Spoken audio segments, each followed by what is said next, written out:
Hello and welcome to It's Not So Lonely at the Top podcast. This is a podcast for business leaders and business owners just like you.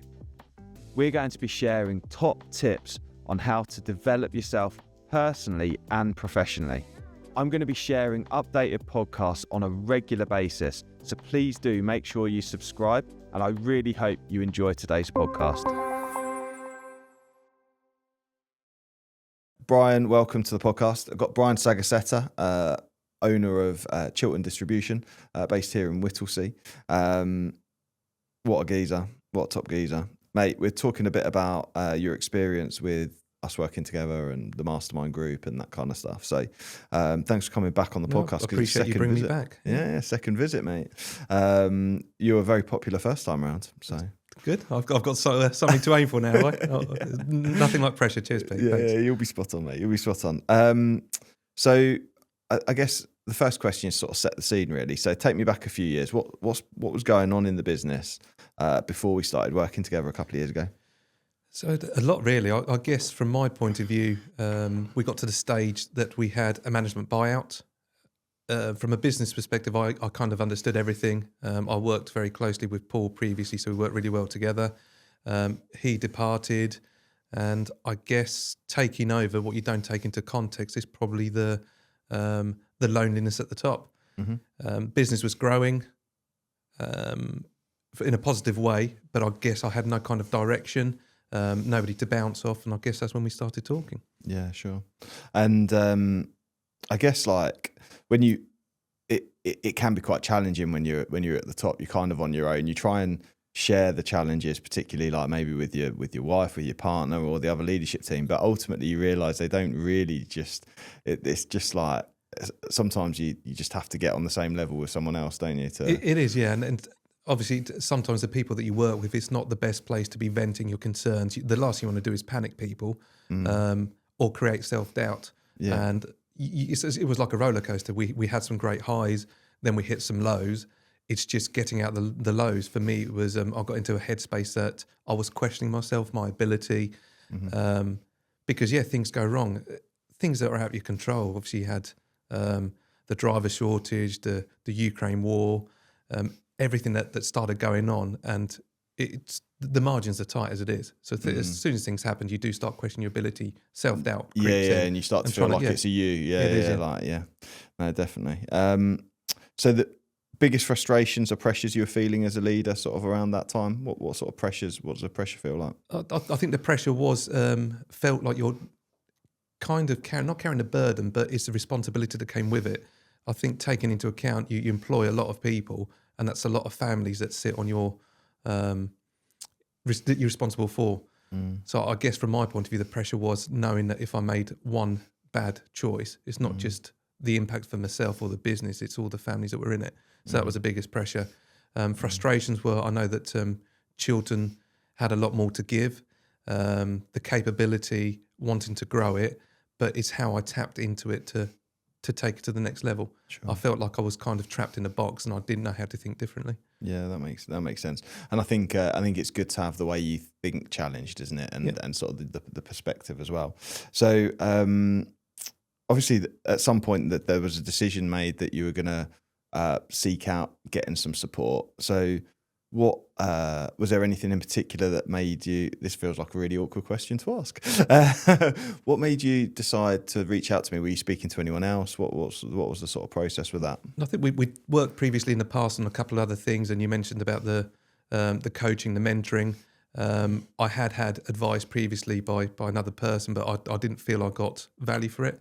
And from my point of view, I know I needed to do something differently. Sure. I just felt, like I said, I was trapped in a box, and I had to do something different. I think it was the right time, right place, and the right support. Yeah. Nice. I appreciate that. Did you have anything specifically in mind that you were like hoping to fix or improve? Obviously, you've mentioned already about it's useful to almost just have a sounding board, isn't it, where someone 100%. Really gets the challenges. But was there anything else sort of really that you were looking to fix or work on? No, I guess the key things for me was also understanding the management team. We had a lot of changes, a lot of restructure. We spoke about motivational mapping, which was great because it allowed me to see things differently. what you think drives people or encourages them or what they're aiming for is sometimes completely different. So having that perspective and putting the management team through that really, really helped. But at the time, I think it was clarity and I guess reassurance just to make sure that you are doing the best that you can do. That was a key thing, and to offload, because it's hard. As much as people say that it's great owning a business, yeah, it's got its perks, but at the same time, it can be very lonely and a dark place at times. But no, from that element, to be able to share with yourself from the coaching and the mentoring side of things, and with the INSLATT group, like-minded people that have got businesses, it's good to understand that you all have the same challenges, whether it's on a smaller or bigger scale, but you're all facing the same things, and hearing their perspective just reassures you that it's not something you're doing, it's just the way of the world. It is fascinating when you get a peer group of business owners together and you actually realise that a lot of the challenges, it doesn't really matter whether you're in transport or IT or whatever industry you're in, a lot of the time it's people challenges. Definitely. And a lot of the challenges are universal, because a lot of people I think about the mastermind and go, oh, I'm not sure I'm a good fit for it or whatever it may be, and they sort of worry that their business isn't ideal. But actually it is really interesting. Yes, you do get industry specific challenges. So for example, you right now, massive challenge around fuel, 100%. Which you've got a huge challenge there, which unless you run a fleet of vehicles, not many people will resonate with. So you get those specific ones, but then when it comes to like leadership team, people, management, which a lot of the stresses come from, a lot of those are often universal, someone taking too long in the toilet and that kind of thing. Yeah, you hear some stories as well. So at least you're not the only one. It's it's challenging. It is challenging, but it's good to hear that people are having the same problems on a different scale, or you're all working together and you've all got the same issues, and it's really good to share those. Yeah, cool. I'm going to talk a bit more about the mastermind in a moment, but I guess a key question for me was that, so you'd had some advice before and you felt like you hadn't really got value for money. So did you have any doubts about it? Was there anything that you thought, oh, it's quite an investment, it's quite a bit of time? What was your thoughts with that? Of course, I think with anything you start thinking it's the time. Not only that comes with the time, it's a cost. Is it going to be value for money? All the things you tend to question. There's always an element of doubt, but unless you try, you never know. Yeah, sure. And I think one of the things that I do try to do is to make or have as much of a guarantee as possible, where if people feel like they haven't got value for money, they get their money back. I don't do long contracts if people want to. With the mastermind group, for example, the last thing you want is someone just seeing out a contract in that environment, because it's just not ideal. If someone decides that it's not for them, you actually just want them to go as soon as possible, really, because you want everyone to want to be there and support each other. You don't want negative energy in the room. So no, exactly. Okay, cool. So the mastermind group, prior to joining the mastermind, had you done anything like that before? No, I've done networking events and stuff like that, but nothing where we've put a close knit of business owners in a room. Not only that, to obviously discuss your current challenges, your future plans. You have accountability of it, because obviously you set us tasks to do, but also from a speaking element, you're quite tailored to different people. So that was good, but never done anything like that before. Yeah, no, good. And I often think, because I've been through the process, I'm conscious your coffee's definitely going cold, mate. Do you want some coffee? I've got to move the microwave. I'll chat for a minute whilst you just want me to show the branding, don't you? Sip on your latte. To be fair, we were going to have a popular cafe company who actually don't do great coffee, to be fair. I don't know, are you a bit of a coffee snob or not? Yeah, I don't know if we're allowed to mention names and that stuff like that, or whether I get into trouble. But no, if you bring the microphone closer, sorry. I do definitely like personally Starbucks better. I think it's I do too. Yeah, but it is what it is. Yeah. So we are drinking at Costa. Other cafes are available. I tend to prefer. So I prefer Starbucks. I think the coffee's a bit stronger. Yeah, I find it a bit watery at Costa. But I tend to really like, like an independent where they do like a proper, even in like just come back from Turkey, and they do like on the continent they do proper coffee. Americano's era, just like coffee's really watery, whereas like continentally, it's a much stronger, shorter drink. And in a smaller cup. Yeah, exactly. Yeah, rather than these, I hate seeing these big buckets. I'm like, oh my God. Well, you travel to Europe and they do it and they give you a small coffee, and you know why they give you a small cup, because if you go and have a normal sized coffee like we do over here, they must think we're lunatics when you turn up with a pint a massive, or a massive bowl of exactly coffee. a bowl of coffee. Yeah. So okay, cool. So awesome. Yeah. So we've spoke about the mastermind group. I also did a bit of work with your leadership team around the vision and values and with the motivational mapping as well. So we'll just start with the vision and values. I know it's sort of early days because it takes time to embed vision and values, but have you found a benefit from that process? Like what sort of your thoughts around that? The way it was, we structured worked really well, because in my mind, I had what I thought Chiltern's vision and values were. Hi, my name's Pete, and I want to thank you for tuning into today's podcast. I'm a coach, speaker, and author. And if you want to take your personal development that bit further, did you know that I offer a mastermind program as well as one-to-one coaching? If you're interested, please do reach out on peterushmer.com. But the one thing that's apparent is you can't do by yourself. So you need to get the buy-in from the management team. And having the workshops initially to discuss what they thought Chiltern was about, the future of Chiltern, and creating the values together was really good. The way it was put together, the workshops, it worked really, really well. Good. Had we not done that, I think we'd probably gone with my version of vision and values, and trying to deliver those when they're just what's in my head compared to a grouped management decision. It's worked a lot better. And it's allowed us actually to believe them. It's not just something that we've got written on the wall. It's not just posts everywhere. It's making sure we obviously stand by them, deliver them. And it's worked really well. I think I was really impressed, I think, with the approach that was taken by your leadership team. I think they all really engaged with the process, and that was really refreshing for me, because sometimes you'll have, you'll try and facilitate a session like that, and sometimes you have a little bit of resistance, or people maybe don't feel like it's for them or what have you. But actually, I was really impressed. Everyone sort of really got involved, and I think the benefit of having a facilitated vision and values, whilst as the leader, I don't think it was probably too far away from what your vision was, but the benefit was that people feel way more bought in when they've had some input to it. Definitely, as well, don't they? And you can live them day to day and actually use them, compared to, I guess from my point of view, just the vision. It's making sure it's great having a vision, but it's making sure that everybody's using them day to day and we stick to them. And that's worked out really well. Sure. I was going to just speak on motivational maps a minute. So, are you happy for me to share your journey with motivational maps and sort of what you went through? Because it was quite interesting when we first started working together. You'd suffered sort of quite a big loss of one of the senior members of the team, hadn't you?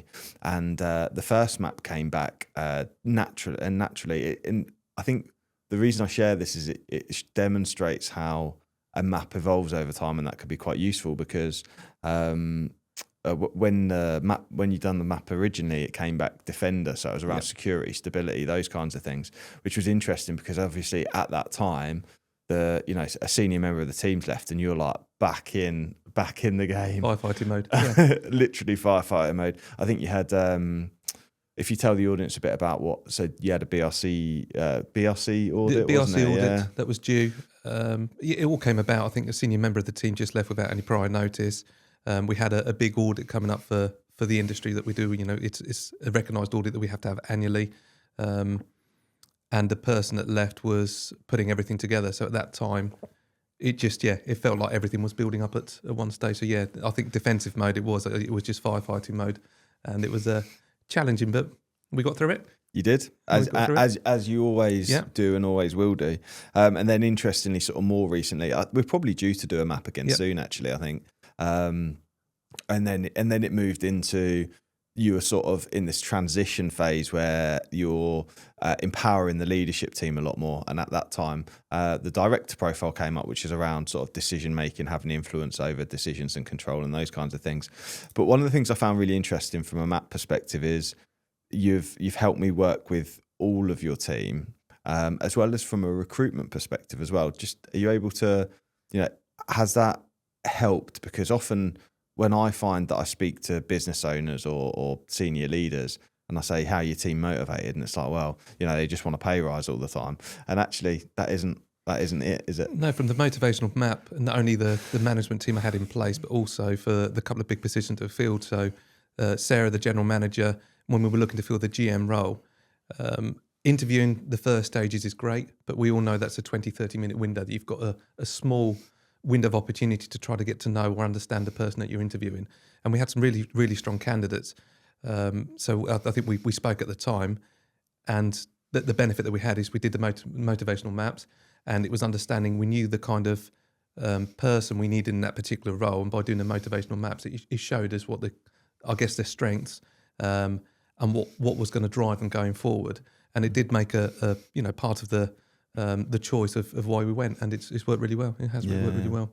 I think it is really interesting, particularly in your business. You've got a really nice sort of the way you want to run the business.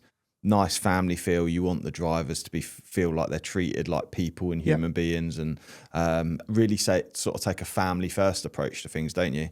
And I think in Sarah we found someone who was very team oriented, people focused, and often in a GM type role you can find somebody who's maybe a bit more hard driving almost, and I think it's good to have the balance in the leadership team where you've got a bit of both. It allows you to see also the qualities that they've got compared to what you as an individual don't. Yeah. And especially comparing the two motivational maps together. Here are my strengths.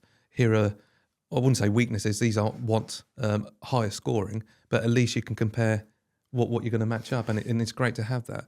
Yeah, it makes like a sort of more rounded team, doesn't it? Because it's a more balanced approach to things.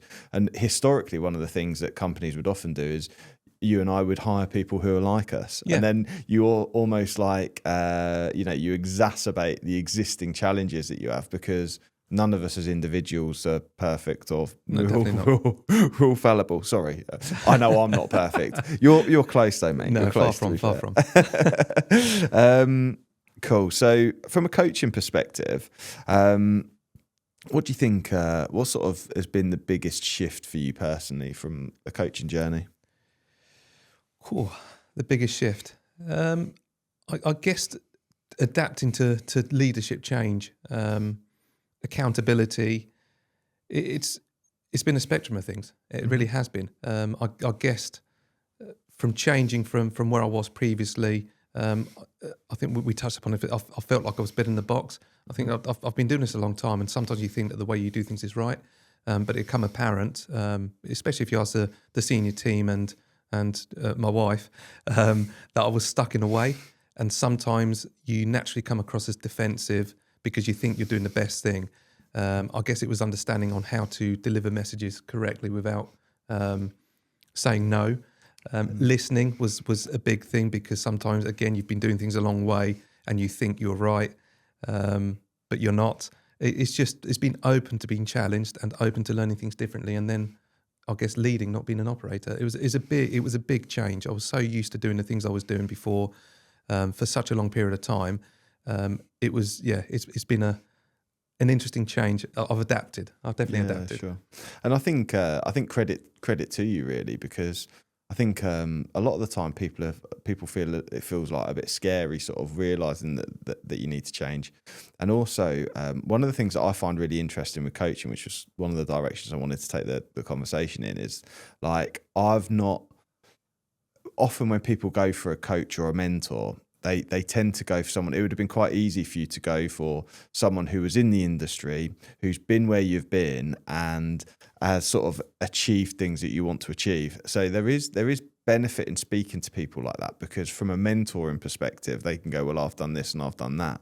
But the reality is you're not them either, and you might have a different style. You've worked with other people in your industry, and you've certainly got a different approach. You wouldn't necessarily follow their approach, if that makes sense. Yeah, definitely. And I think the benefit of coaching is, I don't really, the process isn't that I give you the answers. It's more, the answers, but it's about helping unlock them, and it's asking the right questions that help you challenge the way you're thinking about something, to go, really how it is? Because you kind of, like you say, you've been doing it many, many years, so you end up with a set of beliefs around how things should be. You tend to go on autopilot, and I think you're so used to, I say, that the repetitiveness of doing things day in, day out.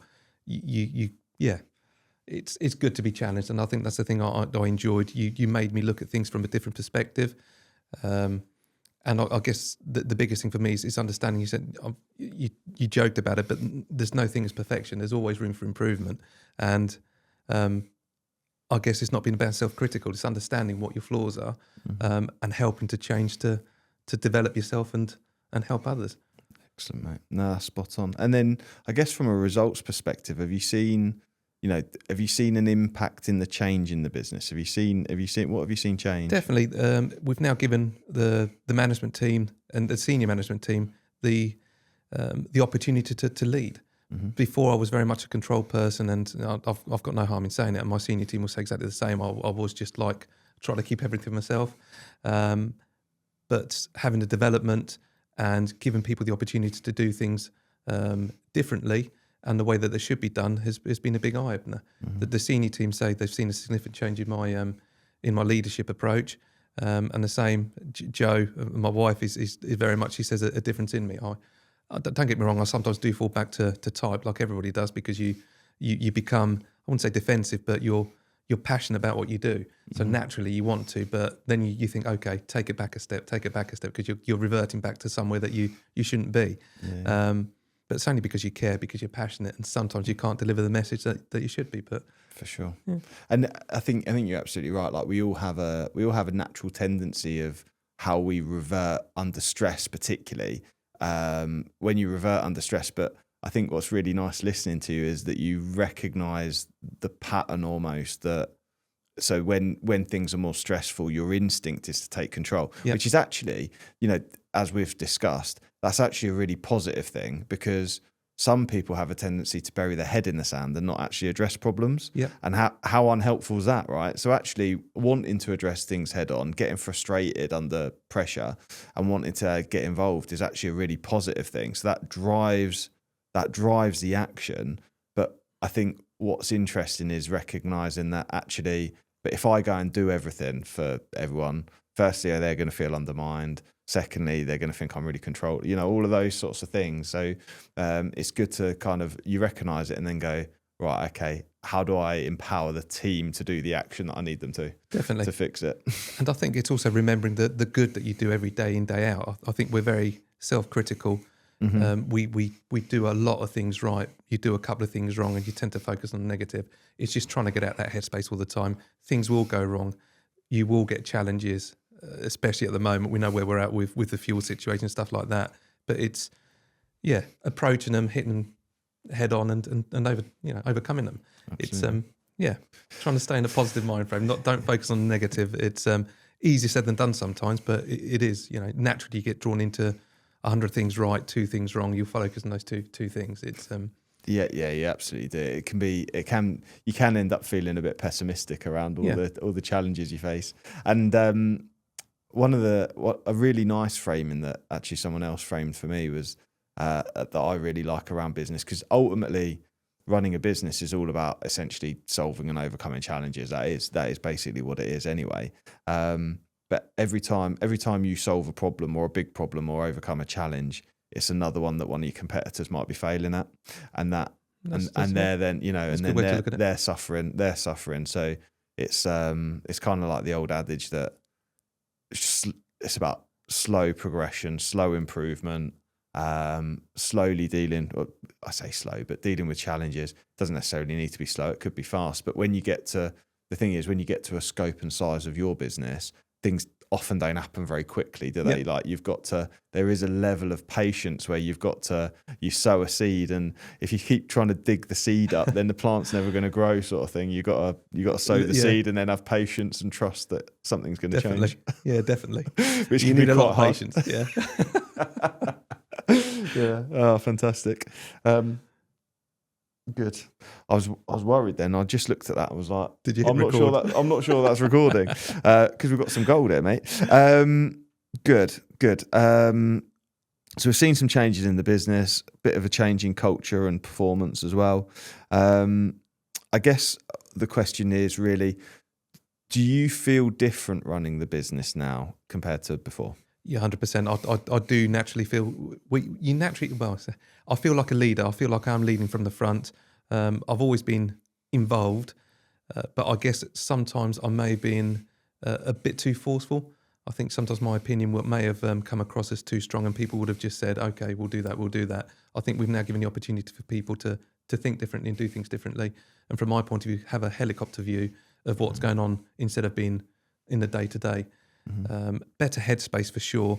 The coaching sessions, as I say, it's not always great you don't want to vent a problem at work because it's not probably the right time or place.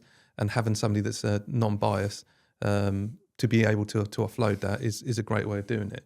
Yes, it's great that you sometimes don't want to take the problem home. You don't want to cause an argument at home. So being able to have a safe space to be able to have that discussion and have a different opinion, perspective, or a different challenge from yourself and in the situation does really help. I appreciate that. Thank you, mate.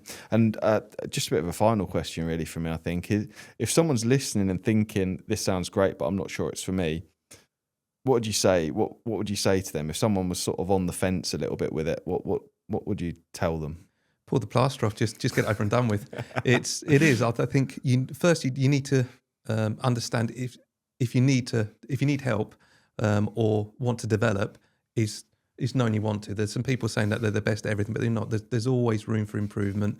Pull the plaster off. The quicker you get it done, the quicker you start seeing the progress. And it's not something that happens overnight.